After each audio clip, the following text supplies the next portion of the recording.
Christianity in times of crises, and churches that go to war with one another. That's the topic of today's Bold and Blunt, and I'm your host, Cheryl Chumley, giving you a Christian conservative look at today's news, politics, culture, and events.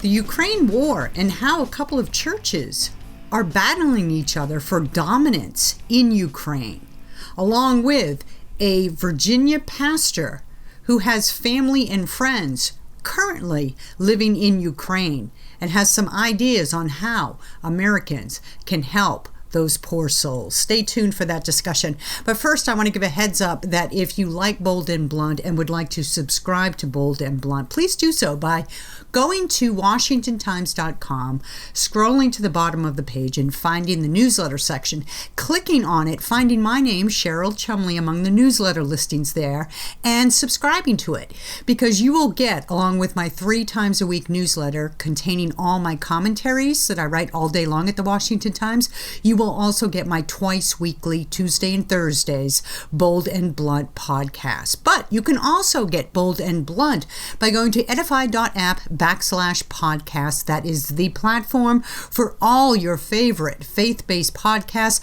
I'm happy to announce that Bold and Blunt is now among Edify's offerings. Listen to this from the New York Times just a few weeks ago. I'm going to read right from this article. Launched by President Vladimir Putin to reassert Russian influence in the region, the war in Ukraine is also a contest for the future of the Russian and Ukrainian Orthodox churches. Isn't that interesting? We don't talk about that very much, do we? Okay, back to the article. The Russian Church has made no secret of its desire to unite the branches under a single patriarch in Moscow, which would allow it to control the holiest sites of orthodoxy in the Slavic world and millions of believers in Ukraine. The Ukrainian Orthodox Church, for its part, has been slowly asserting itself under its own patriarch, reviving a separate and independent branch of Eastern Orthodoxy after the independence of Ukraine in 1991. And here's the important part. Here's the money quote. If Ukraine prevails against the Russian invasion, the Moscow Church will all but certainly be ejected. If Russia wins, the Ukrainian Church is unlikely to survive inside Ukraine. So not only are we looking at Ukraine from the outside and seeing the plight of millions of innocents suffering at the hands of the invading Russian army, but we're also looking at this church battle, this war against which church will exert its dominance in Ukraine when the battlefield clears.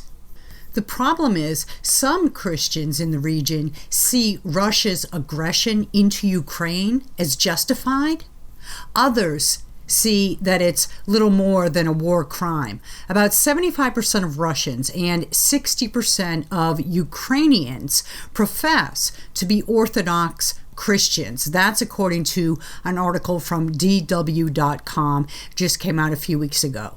And I'll read from this article. Russia's war of aggression against Ukraine is driving a wedge into the Orthodox Church, while the head of the Russian Orthodox Church has justified the war in Moscow. That's predictably, perhaps, right? It has been condemned in the Ukrainian Orthodox churches, as well as by some priests in Russia. So, of course, you have the churches in the different countries alternately condemning the actions of the other, but you also have some priests in Russia who are siding with the Ukrainian Orthodox churches in finding that Putin is overreaching his powers. So it's an interesting question. Where will the churches be at the end of Russia's invasion, at the end of Russia's aggression against Ukraine? And maybe even the bigger question is, why do we care? Why do we in America care about the outcome of these churches? Well, just in the most general of terms, philosophically speaking perhaps, Anytime churches split, Christians should take note and take warning, because Christians are not supposed to divide like that. That's the way of the devil. That's the way of the left in the political realm, right? Divide, separate people into various segments, and then they're easier to conquer. Divide and conquer. So anytime there is division among churches, anytime there is a split among churches or a wedge driven between churches, between those of Christian faith, all Christians should take alarm at that. It's not the way of Jesus. But in this particular dispute between these two churches, it enters a more political realm as well. Because in the Orthodox Church in Russia, there are plenty of people in Russia who identify with that church, who call themselves Orthodox, but they're actually atheists. They don't believe in God, or they believe in a God, but their God changes. He's not the God of absolutes. He's not the God of behavioral standards. It's a God in name only. So the Orthodox Church in Russia takes on more a political identity, a cultural identity of the people, and not just a church community. And so when you look at what happens there, if the Orthodox Church in Russia is the one that comes out standing strong in this face-off with the Ukraine church, then where does that leave both the religious, cultural, and political realm in Ukraine? From DW.com again. Should Russia take Ukraine, it would mean the end of the independent Ukrainian Orthodox churches. Imagine that. Imagine if you're a Christian in Ukraine right now and you're watching with alarm as your church goes to battle, so to speak, with Russia's Orthodox Church. If you're on the losing end of that, what happens to your church affiliation? What happens to your religion? Of course, your belief may stay the same, but where does your center of worship go from there? It's an interesting outcome that is too little talked about in all this news analysis of Ukraine. And part of the reason it may be too little talked about is because here in America, such warrings among Christian churches or Christian denominations don't generally take place in that same vein. We don't have the Catholic Church facing off against the Baptist Church to assert which one dominates in America. We have different denominations of Christian churches, different beliefs among Christians, but we don't really have battlefields where one plays out against the other, and to the victor go the congregation spoils. It doesn't work that way. So it may be a principle that doesn't really resonate with the American people.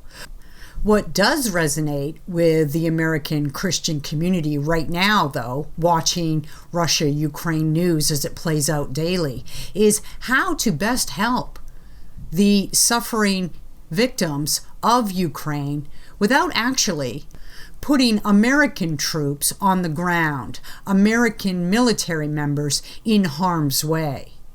And for that, the church community at large has really stepped up. The nonprofit community has really stepped up and helped out.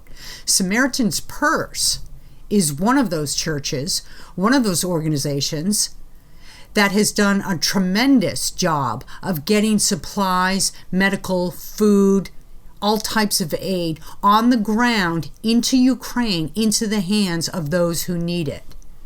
But there's another church down here in Virginia where I live that has also done a very good job of reaching out and offering aid and providing aid to those in Ukraine. And part of the reason for the interest of this particular church is the pastor was born in Ukraine, has roots, family and friend roots still in Ukraine, and yet he is living here right now in Northern Virginia. His name is Andrew Moroz. He serves as a teaching and vision pastor at Lynchburg, Virginia's Gospel Community Church, and he is here now on Bold and Blunt to talk about his ties to Ukraine and what he has heard from firsthand sources on the scene about what's going on, what's taking place, and how these poor souls in Ukraine are surviving the daily attacks from Russia. Thank you, Pastor Moroz, for being on Bold and Blunt. I really appreciate your time. Thank you so much for having me. I appreciate the opportunity, and I'm so grateful that we're able to talk about the country of Ukraine, a country that's very near and dear to my heart. Yes, you have a very unique perspective on this. So you are a pastor down in Lynchburg, Virginia, but you were born in Ukraine, I understand, in 1986. And at what age did you leave Ukraine with your family? So I was 8 years old. We left in the mid-90s for the first time, and we spent 3 years in the United States getting used to learning what it meant to be Americans. And then we went back to Ukraine for a few more years. My father was working in nonprofit work over there, and we permanently settled in upstate New York in 1999. Okay, so your recollection of Ukraine when you lived there both times, so describe Ukraine to Americans. So what did you experience there? So here's what's interesting. I was born during the Soviet Union. I have a Soviet birth certificate, and I was able to, throughout the years, watch Ukraine come out of the Soviet Union and learn to become a democratic nation. And so over the years, as we've gone back, the most recent trip that I took with my family, I brought my wife, who's American, my 3 kids who were born here in Lynchburg, Virginia, Southerners. I brought them all over to Ukraine in 2019. And the Ukraine that I saw in 2019 was so different than the Ukraine that my family had immigrated from, because it was flourishing. It was growing. And it was really fun to be able to allow my family to experience that. And my wife, actually, that was her 3rd trip. We've been married now 15 years. The first time I took her was when we were first married, and even she recognized the difference. The country was developing, and it was flourishing. And what do you recall of the Christian community? What's the history of Christianity in Ukraine? Well, so I've got personal stories. Okay. I can't speak for all of Christianity in Ukraine, but personal stories and personal observations. My mom was not allowed to freely practice her faith during the Soviet Union. She had to hide the fact that she was a Christian, but everybody knew because she was not a part of the Communist Party. And she experienced some persecution as a result of that. There were limits on what she could do because she did not belong to the Communist Party. After Ukraine came out of the Soviet Union, the church in Ukraine exploded. It began to grow in health, theological education, and training. We saw Ukraine become essentially a home base for many believers, many followers of Jesus Christ, who would then go into other former Soviet countries. Because Ukraine was so free and so open, they were able to practice their faith and grow and develop. And so the Christian community in Ukraine was in a really, really healthy place before this war. And I think that's one of the reasons why they've been able to respond with this amazing grassroots refugee movement that we're currently seeing. How do you mean that? Do you mean the faith? Because America was founded by and large on a quest for religious freedom. There were other factors too, but it was largely the seeking of religious freedom that was the foundation of America's country. Do you feel the same way in Ukraine? Do you see that as well, that people are fighting more for faith-based reasons than other reasons right now? They're fighting for their lives, and they are fighting for faith, and they are fighting for freedom, and they're fighting for a fundamental human right is freedom. And that freedom is expressed in different ways, and one of those ways is certainly through faith and religion.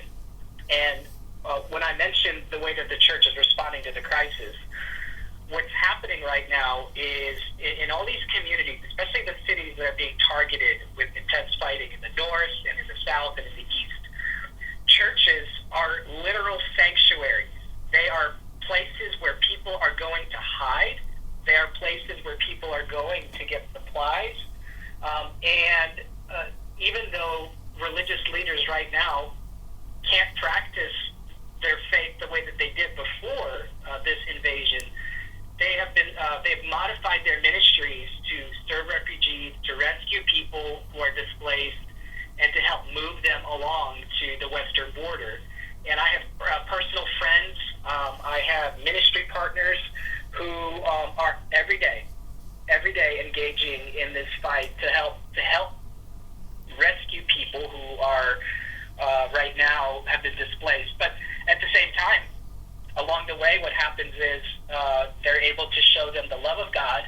They're able to have conversations about faith, and they're able to listen to their stories, which is so important, to love them and acknowledge their humanity. Something was lost, and so those conversations are very healing, and there's some beautiful things taking place as people are being rescued.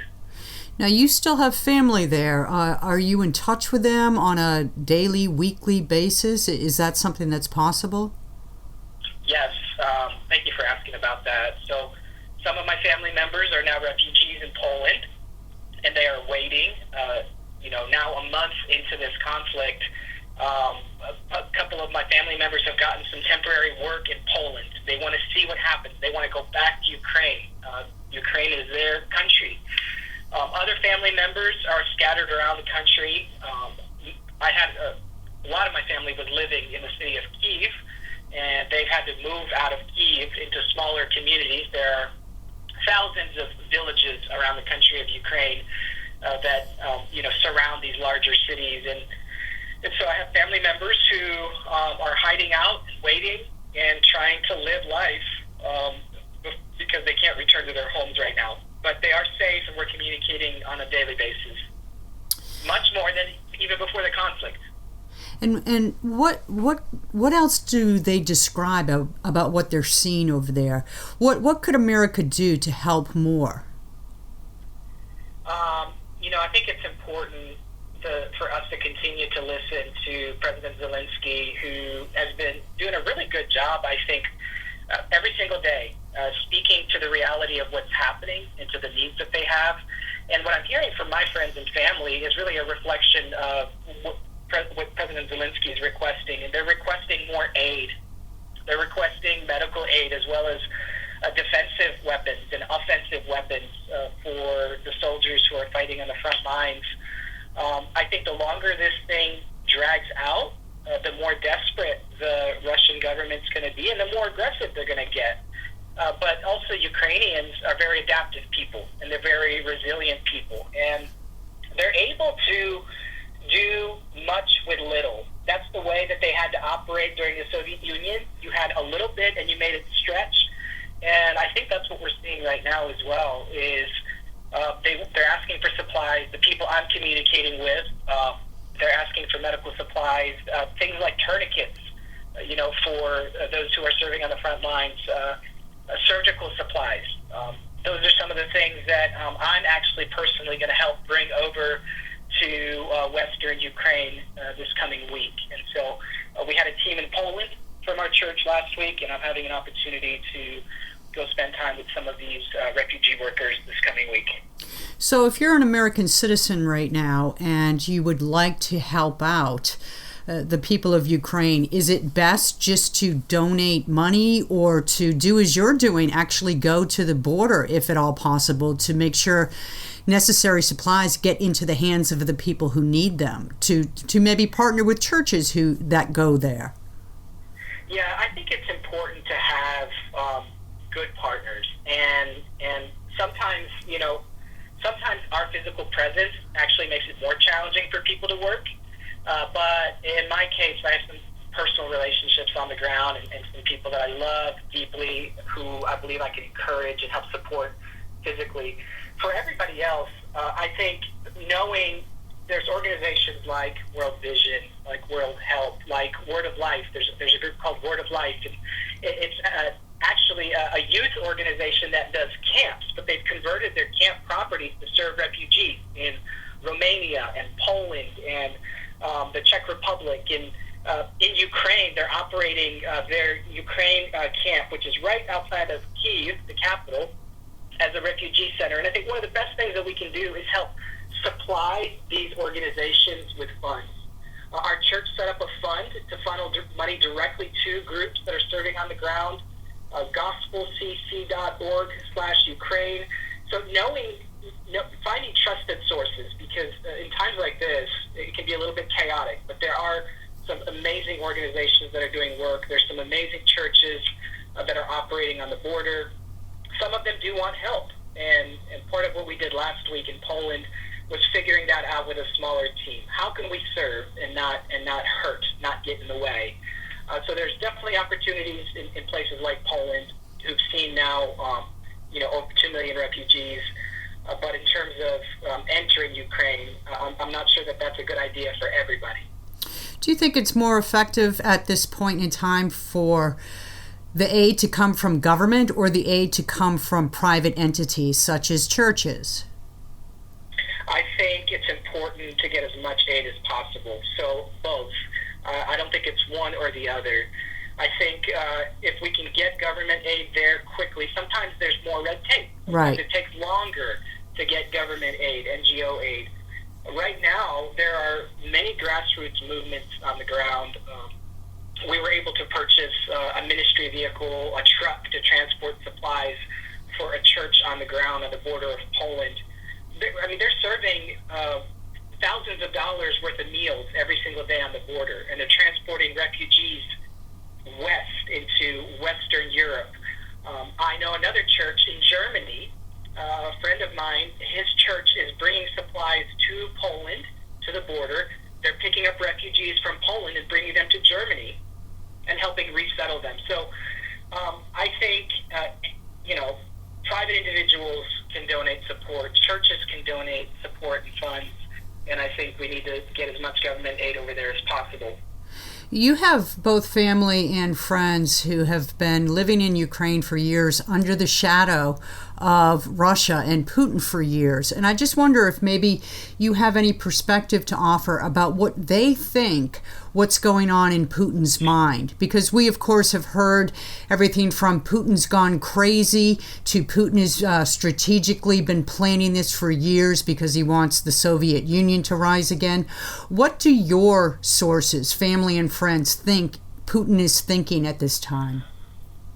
Yeah, what's interesting about Russia and Ukraine, they've had a challenging history, but a very close history. And the average Russian and the average Ukrainian, they want the same things that you and I want. They want to provide for their families. They want to put food on the table. They want shelter, safety, security, community. They want to be able to take a vacation. And there are many Ukrainians who actually have family members who live in Russia. There are Russians who have family members who live in Ukraine. And really what's going on is I don't know that Ukrainians are angry at the average Russian, but they're looking at Putin, and most of the people that I'm engaging with, they see reflections of World War II and Hitler in him. And that's the way that they're talking about him, is he is somebody that seems to have lost his mind. The average Ukrainian, even though Russian forces were, building up on the border for months, and we were prepared for it per se, but nobody thought that Putin was going to try to invade all of Ukraine. Maybe the contested territories in the east. So I think most Ukrainians were shocked, and at this point they're angry, and they're going to keep fighting really hard in order to keep pushing back the darkness. So I know our time grows tight, but just a couple more quick questions. I take it then that the general consensus from those you know in Ukraine is that Putin is not suddenly going to reverse course and go quietly back to Russia.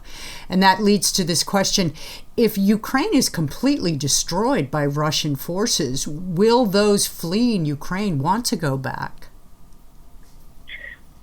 That's a great question. The average Ukrainian does not want to be a part of an oppressive Soviet regime. And they love their country, and they love their fellow Ukrainians. They're going to keep fighting to the end. I mean, President Zelensky is saying, we're going to fight until there's no one left. And those who've been displaced, they're not going to want to come back and live in an oppressive regime. But they're going to keep fighting from wherever they are, using opportunities. It's not just a physical battle on the ground. It is an information battle. It is a digital battle. And the Ukrainians like myself, who are now scattered around the globe, our family immigrated early after the Soviet Union fell apart, and we immigrated for the opportunity that my family perceived we would have in the United States. And those opportunities have put us in a position now where we can be ambassadors, and we can advocate for our people, and we can encourage others to be a part of that resistance with us. And that's what people in Ukraine right now who are fighting, that's what they're asking for. Be a part of the resistance with us. We don't want to see Ukraine fall. And even if the government falls right now, Ukrainians are going to keep fighting. And your mention about the information segues nicely into my last question.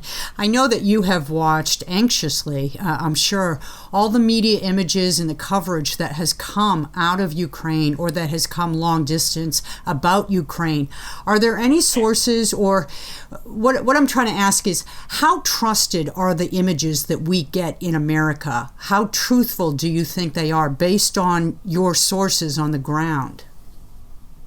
Yeah, the things that I'm seeing, most of the things that I'm seeing are very truthful. There's a lot of line of sight right now, both Ukrainian media people as well as individuals from the United States and other places. I'm specifically following some reporters on the ground who are using social media to directly post information, live information. I think that's important. We want to show the truth. And even early on when this was beginning, I heard a lot of caution publicly from the government and also from church leaders, which is interesting. There were church leaders in the country of Ukraine who were saying, let's not participate in propaganda. We need to share the truth. And it was Jesus himself who said, the truth will set us free. And he was talking about free spiritually, but also free intellectually and emotionally. And so I think most of the information that we're seeing is true. I think it's important to always ask questions, but Ukrainians want people to know the truth. They want people to know what's going on and how challenging, how difficult it is. And I'm getting images personally from friends, too, who are not reporters, who are walking by these apartment buildings that are blown up.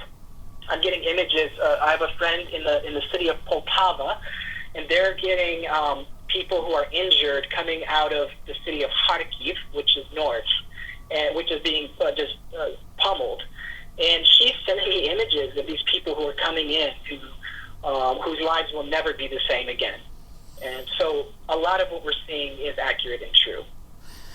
Pastor Andrew Moroz, I want to thank you for sharing this information. It was a great discussion, and I pray for you and your family and friends in Ukraine, as I'm sure all of America is praying for all of Ukraine right now. Thank you for being on Bold and Blunt. Thank you so much for having me, and for please keep talking about this. Let's keep helping our Ukrainian brothers and sisters. Absolutely. If you're a Christian, you have a Christian duty to help those less fortunate than you, no matter what nation they happen to live in. Thank you for listening. I want to give a heads up to edify.app/podcasts. It is the platform for faith-based podcasts, and it is also where you can go to find Bold and Blunt and subscribe to Bold and Blunt. You can get Bold and Blunt, of course, anywhere podcasts are offered, particularly at WashingtonTimes.com. Find me there, subscribe to my 3 times a week newsletter, and get in it not only Bold and Blunt, but all the commentaries I write all week long at the Washington Times. And one more quick note. I have a new book coming out May 3rd, Lockdown, the Socialist Plan to Take Away Your Freedom. And if you have been listening to Anthony Fauci lately, here comes yet another lockdown. That is what this guy is threatening. And I wrote this book over a year ago predicting this is exactly where the left was taking us when it came to the coronavirus. I hope you pick up a copy today. I hope you pre-order it. It's wherever books are offered, Books A Million, Barnes & Noble, Amazon, and so forth. Or go to CherylChumley.com and order it through my own website link. Thank you again for listening. Tune in next time. And don't forget, stay blunt, stay bold.